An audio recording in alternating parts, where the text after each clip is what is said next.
Hey, what's up? Welcome back to Cask-n-Que, or Whiskey and Barbecue Meat. I'm Justin, And I'm Al. and today we're going to review Joseph Magnus Bourbon. Oh, this is great. I know. Stick around.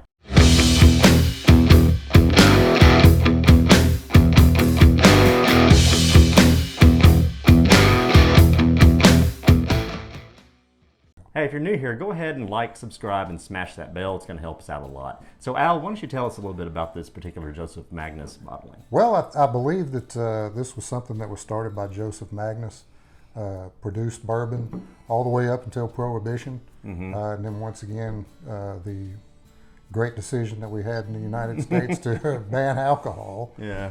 which was not totally true, but Yeah.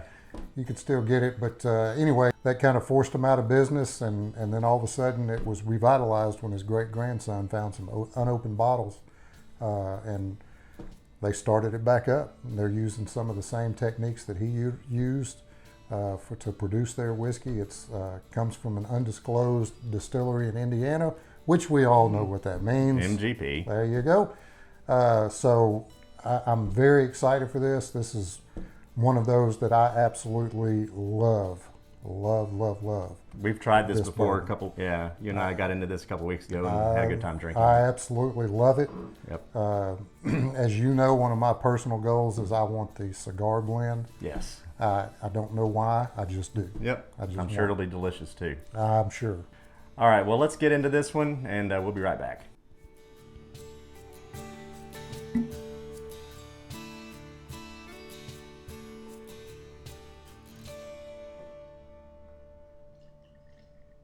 So back to the whiskey here. This one is really interesting, like you noted before. It's finished in. I wonder why I've got so much poured in mine. I don't know. That's weird. Of course, it's matured in oak barrels, but then it's finished in sherry and Right. cognac casks. So, for how long? We didn't see that in our notes. Wasn't I didn't see anything. If You know, let us you know. know, So the first thing on this, we're gonna look at the color. Al, what do you think you get on this? Man. What are we looking like? that's an amber, pretty dark. I mean, it's a little bit darker than what you would expect. Seems to be some copper, but it's a really pretty and crisp looking whiskey. It's got good legs, so that means that the viscosity is there. Let's get into this thing. So let's go to the nose and see what we get. Orange. Orange peel. Yeah. That That's that rind. Oloroso sherry, or the Jimenez sherry cask. There's a little bit of funkiness there, but Not in a bad way. no, it's not bad. Not It's just, not it's, a. It's got a kind of a woody. yeah, like old wood maybe. Yeah, but you can really pick up the orange. Right away. You can really pick up the rind of the orange. If you peel off some of Yep. that rind, Uh-huh. and it's really got that. It's like a mix between a bright and almost a funkiness. I think the two are kind of blended together well. They're that Definitely, smells good. I definitely get the sherry cask, but my experience with cognac is very limited, so I don't know if I'm picking that up or not. I have some like old fruit smell. When I say old fruit, I mean like think of a fruit bowl that your grandma might Yes. make, and it's just different stuff mixed in. Just a whole bunch of Yeah. just a mishmash. Yeah, like those little round melon dills that are in the fruit bowl.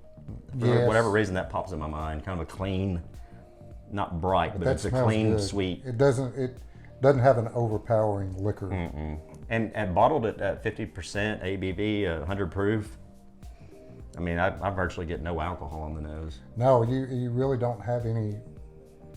If It doesn't have a burn. No, not at all. If anything, for the nose, I would like to see it bottled a little bit higher strength. It smells great. Why don't we go to the palate and see what we Let's got? do. That's awesome. I didn't mean to do that. That's awesome.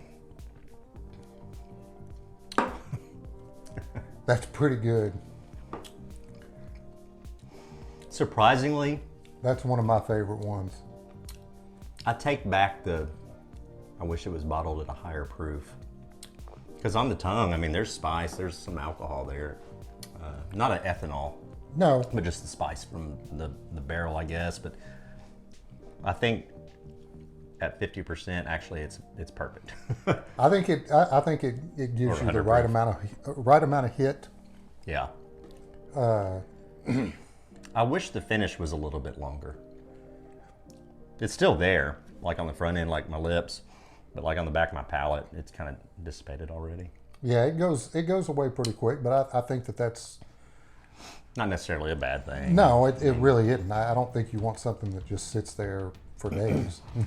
But I definitely think that's one of my, wow, that's really good. That is really good. That is really good. It's well balanced, heavy on the oak, I think. You're getting a lot of vanilla. And you know, we mentioned that fruitiness I think is there. And of course the cognac, I'm not an expert on cognac. Well, I'm not an expert on this, but I just I'm don't far have from an expert. I just don't have the experience with cognac. So I don't either. I mean, maybe it's there. It very well could be, but it's not something that I'm going to be able to identify readily. But I really think that this is a very, very smooth bourbon. And going down, there's no hug to speak of. That's what she said. It's just rich, full. I mean, it's like a full-bodied, full-flavored, kind of a bolder flavored whiskey. If I had to pick one that we've reviewed recently, that would be the exact opposite of this. I would probably pick the Blue Run. Yes. Because that one's so clean and just It was crisp very, and very friendly. clean. And, yes. And not to say this isn't, but it's just total opposite It's flavors. a different. It's very different in flavoring. Mm-hmm. And mouthfeel too is different. Yes. I mean, this does have a little bit of a hit to it.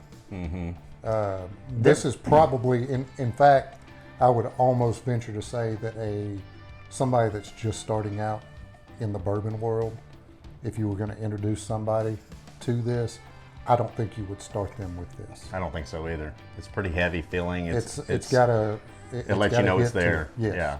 Yeah. And I think it has a lot of richness on the back end. I would say it's almost like you know how sometimes licorice can kind of linger around? Yes. It's kind of got some of that going for me. And a little bit of bitterness. When you say, but in a good.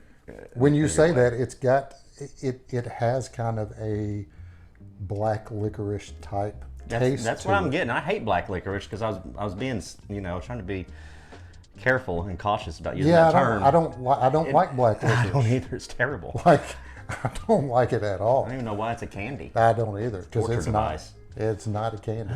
But I don't get that. It's not that taste or flavor, but it's that feeling, the same kind of finish and I know what you're aftertaste. saying. Yeah. I know what you're saying. Yeah. And I would agree with you. Yeah. Why don't we go ahead and rate this thing?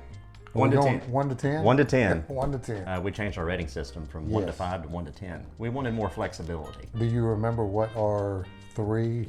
I'm glad you remember the acronym? I'm glad you asked. What is it? It's VAT. It's VAT. It's VAT. That's right. Yeah. VAT. We'll never forget it. VAT. Ever. Value, availability, and taste. There you go. It's almost like I know what I'm doing on my own show here. And we didn't even take notes on that one. No, that's a good one. So this one, 1 to 10. Man, this is tough. It's a tough one. I'm going to go an 8. To me, the value is just not quite there. I think there's better whiskeys at a lower price. This one clocked in at about $110, if I recall. I want to say it's somewhere around in that neighborhood. I mean, depending on the market, maybe a $10. Depending on where you are, maybe, I think I've seen it listed different places, 90 to about 109, 110. Right.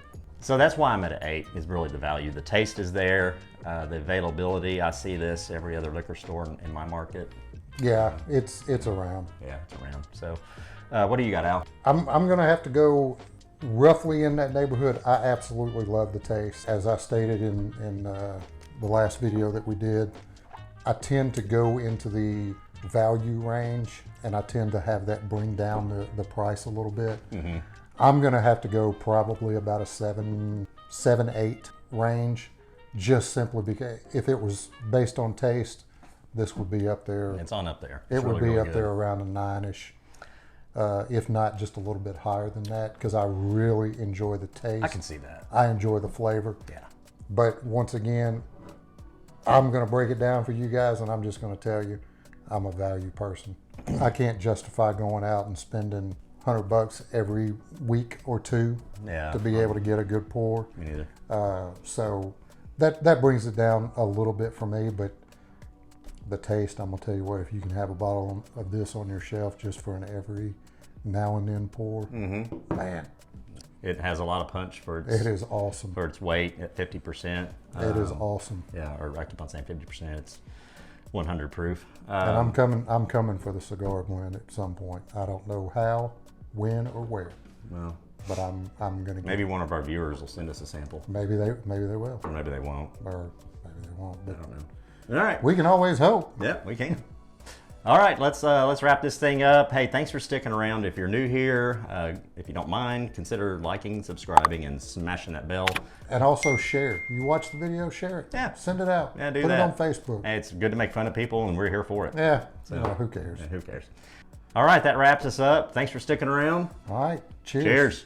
We'll see you next time.